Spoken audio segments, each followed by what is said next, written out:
बिस्मिल्लाहिर्रहमानिर्रहीम, अस्सलाम वालेकुम। मैं हूँ माहिर शेख। तामीर मिल्लत के यूट्यूब चैनल से एक और एपिसोड के साथ हम हाजिर हैं।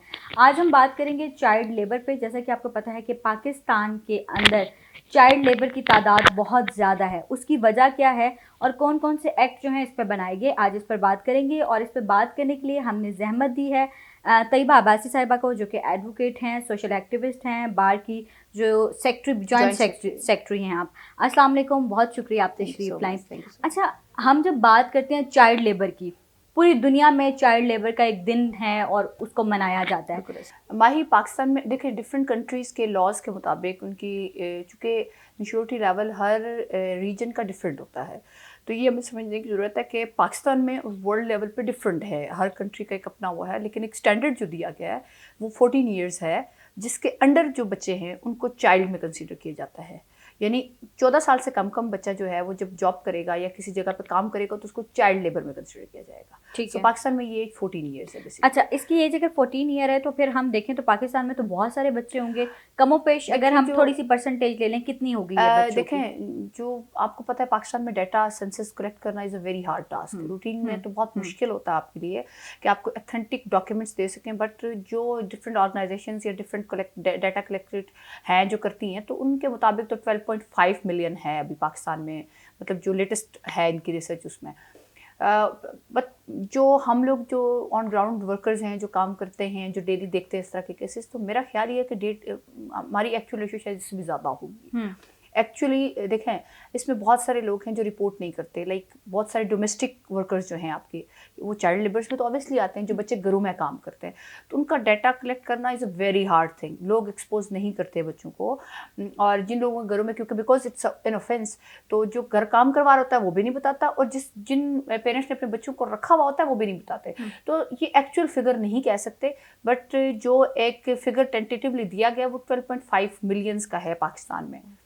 अच्छा, एडवोकेट तैयबा साहब, ये बताइए कि जब हम चाइल्ड लेबर की बात करते हैं तो उसमें हम कौन कौन से काम लेते हैं। एक तो ये अभी आपने बताया जैसे घरों में हम बच्चों को मुलाजिम रख देते हैं, फिर वर्कशॉप हो गई, इसके अलावा और कौन कौन से काम देखो भाई, जो सबसे वर्स्ट आपको चाइल्ड लेबर की एस्पेक्ट मिलता है ना, वो एक आपका ही भट्टी पे काम करने वाले, कभी आपको पता भट्टे पे काम करने वाले बच्चे, जो भट्टे पे काम करते हैं ना लोग, इनका होता ये है कि ये चूँकि पेरेंट्स काम कर रहे होते हैं वहाँ पे, ये पूरी फैमिली इंगेज कर लेते हैं। जब ये पूरी फैमिली इंगेज कर लेते हैं ना, तो फिर बड़े से लेके बच्चे तक उस भट्टे के अंदर काम करते हैं वो लोग। ईंटों के जो भट्टे होते हैं उसमें वो सारे बच्चे वहीं पे लेबर पे काम कर रहे होते हैं। तो वो काम बड़ा वो गर्म होता है, आपको पता है वो भट्टे का काम है, बहुत धूप में वो काम आइडियल होता है, बहुत तेज़ धूप होती है तो जो उसकी कंडीशंस हैं उसमें वो काम ज़्यादा अच्छा होता है, बारिश में वो काम होता नहीं है। तो वो जो सिचुएशंस होती हैं उनमें उन बच्चों से काम कराया जाता है। उसके बाद डिफरेंट फैक्ट्रीज में डिफरेंट नेचर के काम बच्चे कर रहे हैं, वो भी एक टाइप है। उसके बाद चाइल्ड लेबर में जैसे डोमेस्टिक की बात की, डोमेस्टिक में बहुत ज़्यादा हमारी लेबर काम कर रही है। और उसके बाद आपके जैसे ये जो फुटबॉल स्टिचिंग आपका एक्सपोर्ट लेवल पे काम होता है, इसमें बहुत ज़्यादा बच्चे काम करें। हालांकि एक इंटरनेशनल मार्केट है जिसमें बहुत ज़्यादा आपका एक्सपोजर है, आपका जाता है काम वहाँ पे, लेकिन वहाँ पे बेसिक हम फुटबॉल नहीं खेलते लेकिन हमारा फुटबॉल जाता है। और वहाँ पे ये डिफरेंट इंडस्ट्रीज हैं जिनमें आप डिस्ट्रीब्यूट कर सकते हैं जहाँ पे, और फिर उसके बाद बहुत सारा है। अभी जो करंट सिचुएशन है पूरी दुनिया की, कोविड का एक इशू बना हुआ है, कोविड-19 का, और अब क्योंकि लॉकडाउन की वजह से लोग घरों में भी कैद थे, घरों में उन्हें रखा गया, तो उसकी वजह से लोगों के अंदर एक कह लें कि जो बर्दाश्त करने का मादा है वो कम हो गया। देखा कि केसेस आ रहे थे घरेलू तशद्दुद के, जिसमें अभी कुछ दिनों मेरे ख्याल में लास्ट वीक बच्चे की एक डेथ भी हो गई। वो ये जो सिचुएशन है, इसको हम किस एक्ट के तहत लेते हैं और ये कैसे ख़त्म हो सकती है? देखिए माई, इसमें दो फिगर्स हैं, दो डिफरेंट हमें एस्पेक्ट्स को लेना होगा। पहला एस्पेक्ट था कि कोविड-19 की वजह से जो गुर्बत आई है, जो बेरोज़गारी आई है, दैट वाज वन रीज़न कि जिसकी वजह से आपका चाइल्ड लेबर बढ़ा है, ठीक है, और बच्चों पे वायलेंस बढ़ा है। अच्छा, दूसरा जो एस्पेक्ट था वो ये था कि चूँकि लोग कोई काम काज करने को बाहर नहीं था, तो घर के अंदर थे, तो जो घर के अंदर उनके मुलाजमीन थे उनके साथ उनका एटीट्यूड जो था वो हार्श हुआ। कोई तशद्दुद जब हो जाता है और कोई डेथ हो जाती है तो पाकिस्तान में डेफिनेटली लॉ तो होगा ना। में लॉज तो जनरल जो हैं वो तो मर्डर के लॉज हैं, वो तो मतलब अगर किसी बच्चे की डेथ हो जाती है इसके बाद, तो वो तो सिंपल 302 का पहले, सबसे पहले तो वो एक्ट है कि वो मर्डर एक्ट है, वो लगेगा, उसके बाद बाकी एक्ट्स हैं। तो पहले तो हम इसकी बात करते हैं तो वो डेफिनेटली रजिस्टर्ड भी हो जाता है। लेकिन उससे पहले बैक कॉन्सिक्वेंसेज में अगर लॉज की बात करें तो चाइल्ड लेबर पे, डोमेस्टिक वर्क, बहुत सारे पाकिस्तान में लॉज है। मैं अब लिस्ट गिनवाना शुरू कर, जैसे ह्यूज लेंथ। अच्छा, जैसे ना उस लॉ पे इम्प्लीमेंट और होता है। देखने वालों के लिए इन्फॉर्मेशन दीजिएगा, बिल फर्ज अगर किसी का बच्चा या बच्ची कहीं काम करते हैं, चाहे वो किसी घर में काम कर रहे हैं, चाहे फैक्ट्री में काम कर रहे हैं, कहीं भी उन पर तशद्दुद होता है, तो सबसे पहले क्या वो FIR के लिए जाएंगे? देखिए, पहले सबसे FIR के लिए नहीं जाएंगे, वो कंप्लेंट के लिए जाएंगे थाने में। ठीक है। अब तो देखें थोड़ा सा हमारी इस गवर्नमेंट हम एक्चुअली तरीकेकार समझना चाह रहे हैं। मैं आपको बता रही हूँ कि अब तो आपका एक ऑनलाइन सिस्टम बन गया है, मतलब आपके ऑनलाइन उन्होंने बहुत सारे नंबर्स भी आपको दे दिए हैं, सिटीजन पोर्टल जैसे आपको दे दिया, लेकिन जनरली जो गरीब लोग हैं उनको शायद इन चीज़ों का नहीं पता होता।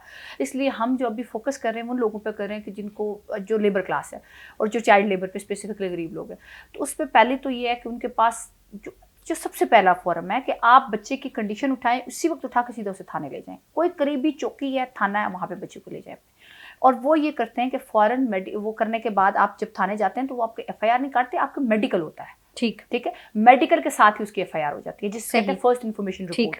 तो ये प्रोसेस है कि आपने कुछ नहीं करना, आप ना लंबे चौड़ी NGOs के चक्कर में पड़े, आप लंबे चौड़े हेल्पलाइंस के चक्कर में ना पड़े, क्योंकि वो फिर आपका मेडिकल रिकॉर्ड खराब हो जाता है।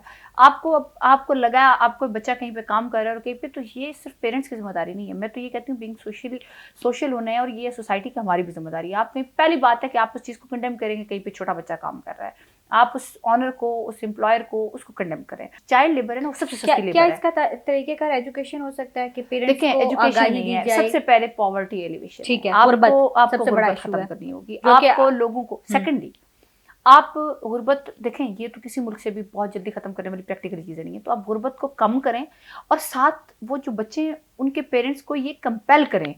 कोई जैसे पाकिस्तान में, पंजाब में एक बना हुआ कंपल्सरी एजुकेशन एक्ट बना था 1994 में, लेकिन उस पर आज तक अमल नहीं हुआ। तो आप उन लोगों को ये कहें कि अगर चले आप गुर्बत की वजह से बच्चों को करवा रहे हैं काम, लेकिन आपने उस बच्चे को साथ स्कूल पढ़ाना है। ठीक है, हम आपको ये लोकेलिटी में ये गवर्नमेंट के लेवल पे स्कूल दे रहे हैं, आपके बच्चे की अटेंडेंस वहाँ कंपल्सरी है। ये काम तो कर सकते हैं ना, आप नए लॉज ना बनाएं, आप पुराने लॉज को इम्प्लीमेंट करें। बहुत शुक्रिया, थैंक यू तैयबा साहिबा, आपका बहुत शुक्रिया कि आप तशरीफ लाएं। बहुत खूबसूरत बात पे एंडिंग की इन्होंने कि इम्प्लीमेंटेशन नहीं है, इम्प्लीमेंटेशन होगी तो ही चीज़ें बेहतर होंगी और बेहतरी की तरफ जाएंगी। हम सिर्फ बात कर सकते हैं, आइडिया दे सकते हैं, लेकिन जो गवर्नमेंट का काम है उसको अपना काम खुद जो है वो करना होगा। अब नेक्स्ट एपिसोड तक हमें इजाज़त दीजिएगा। अल्लाह हाफ़िज़।